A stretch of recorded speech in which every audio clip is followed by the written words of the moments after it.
स्वागत है दोस्तों। आज के मुख्य समाचार में आज देश और दुनिया से कई अहम और बड़ी खबर आ रही है। बात करेंगे हर खबर पर विस्तार से।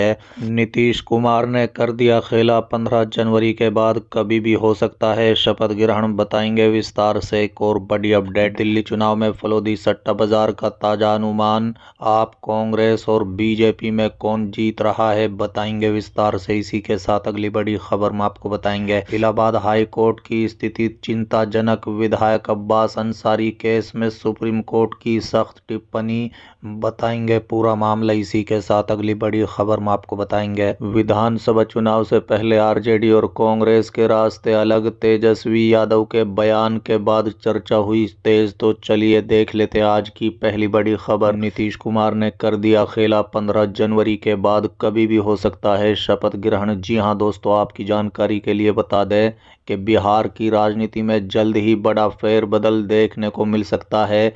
ऐसा माना जा रहा है कि मकर संक्रांति यानी 15 जनवरी के बाद नीतीश मंत्रिमंडल का विस्तार हो सकता है। खबरों की माने तो 30 जनवरी को पहले मंत्रिमंडल विस्तार का काम पूरा हो जाएगा।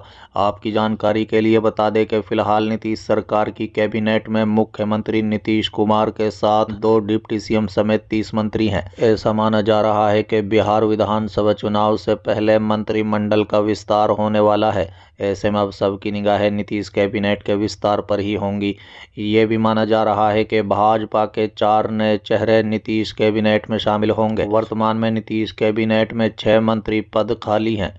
खबरों के अनुसार 15 जनवरी के बाद बिहार में नीतीश कैबिनेट का विस्तार कभी भी हो सकता है।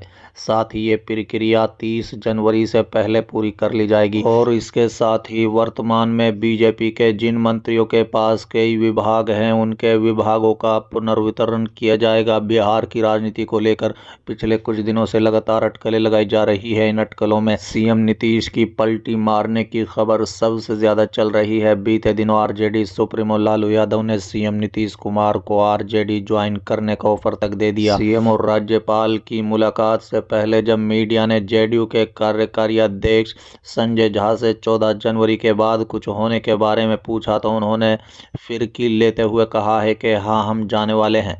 आपकी जानकारी के लिए बताते चले कि 15 जनवरी से एनडीए की यात्रा शुरू होने वाली है। ऐसे में संजय झा ने साफ शब्दों में कहा है कि जेडीयू एनडीए में रहकर ही इस बार की बिहार विधानसभा चुनाव लड़ेगी। बिहार में सितंबर से अक्टूबर के बीच विधानसभा चुनाव होने की संभावना है। चलिए अगली खबर। इलाहाबाद हाई कोर्ट की स्थिति चिंताजनक। विधायक अब्बास अंसारी केस में सुप्रीम कोर्ट की सख्त टिप्पणी। जी हां दोस्तों, आपकी जानकारी के लिए बता दें सुप्रीम कोर्ट ने गुरुवार को देश के हाई कोर्ट्स के कामकाज को लेकर चिंता जताई, जिसमें खासकर इलाहाबाद हाई कोर्ट में मामले की सूची के संबंध में प्रगति को लेकर नाराजगी भी जताई। जस्टिस सूर्यकांत और जस्टिस एन कोटेश्वर सिंह की खंडपीठ ने ये टिप्पणी उत्तर प्रदेश के विधायक अब्बास अंसारी की याचिका की सुनवाई के दौरान की। अंसारी ने कहा था कि संपत्ति विवाद से संबंधित उनके मामले की सुनवाई इलाहाबाद हाई कोर्ट नहीं कर रहा है।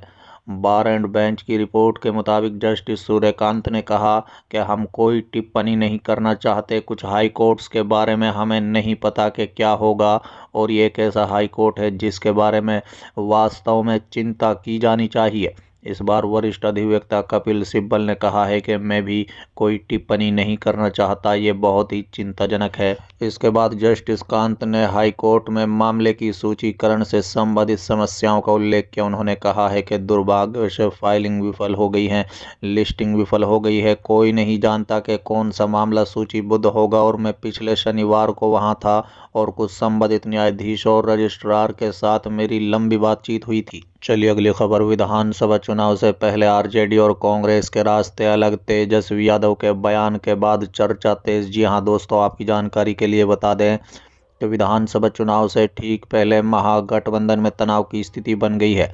कांग्रेस और राष्ट्रीय जनता दल की राजनीतिक रणनीति अलग अलग नजर आ रही है। इस घटनाक्रम ने गठबंधन की एकता पर सवाल खड़े कर दिए हैं। आपकी जानकारी के लिए बता दें कि आरजेडी के एक प्रमुख नेता तेजस्वी यादव ने दिल्ली में आप और कांग्रेस के अलग अलग चुनाव लड़ने पर कहा है कि इंडिया गठबंधन सिर्फ लोकसभा चुनाव तक है। ये पहले से तय था। उनके शब्दों से लगता है कि गठबंधन के भीतर काफी मतभेद है। मिशन 25 के लिए अलग से रणनीति बनाने की जरूरत है। कांग्रेस पार्टी कुछ मुद्दों पर अपने रुख के बारे में मुखर रही है, जो आरजेडी के दृष्टिकोण के विपरीत प्रतीत होता है। ये मतभेद स्पष्ट है क्योंकि दोनों पार्टी आगामी चुनाव की तैयारी कर रही है। मतभेद उनकी सामूहिक चुनावी रणनीति के प्रभावित कर सकते हैं। महागठबंधन में चुनौतियों के बावजूद दोनों दलों के नेताओं ने गठबंधन को बनाए रखने की प्रतिबद्धता व्यक्त की है। वो इस बात पर जोर देते हैं कि उनका साझा उद्देश्य व्यक्तिगत असहमतियों से ज्यादा महत्वपूर्ण है। हालांकि सियासी जानकारों का मानना है कि इस तरह के मतभेद मतदाताओं की धारणा को प्रभावित कर सकते हैं। आपकी जानकारी के लिए बता दें कि महागठबंधन में चुनौतियों के बावजूद दोनों दलों के नेताओं ने गठबंधन को बनाए रखने की प्रतिबद्धता व्यक्त की है। वो इस बात पर जोर देते हैं कि उनका साझा उद्देश्य व्यक्तिगत असहमतियों से ज्यादा महत्वपूर्ण है। महागठबंधन का गठन प्रतिनिधि दलों के खिलाफ एकजुट मोर्चा बनाने के इरादे से किया गया था। हालांकि हाल के घटनाक्रमों से संकेत मिलता है कि आंतरिक गतिशीलता बदल रही है। कांग्रेस और आरजेडी अब अपनी अपनी स्थिति मजबूत करने के लिए अलग अलग रास्ते तलाश रहे हैं। राजनीतिक विश्लेषकों का मानना है कि ये दरार चुनाव के नतीजों को प्रभावित कर सकती है, जबकि दोनों पार्टियों का लक्ष्य अधिकतम सीटें हासिल करना है। उनकी अलग अलग रणनीतियों के कारण मतदाताओं के बीच बिखराव हो सकता है, जो पहले पूरे गठबंधन का समर्थन करते थे। महागठबंधन के भीतर उभरती स्थिति ने राजनीतिक हलकों और मतदाताओं के बीच चर्चाओं को जन्म दे दिया है। कुछ समर्थक इन आंतरिक संघर्षों के कारण गठबंधन को प्रभाव को कमजोर होने की संभावना पर चिंता व्यक्त कर रहे हैं।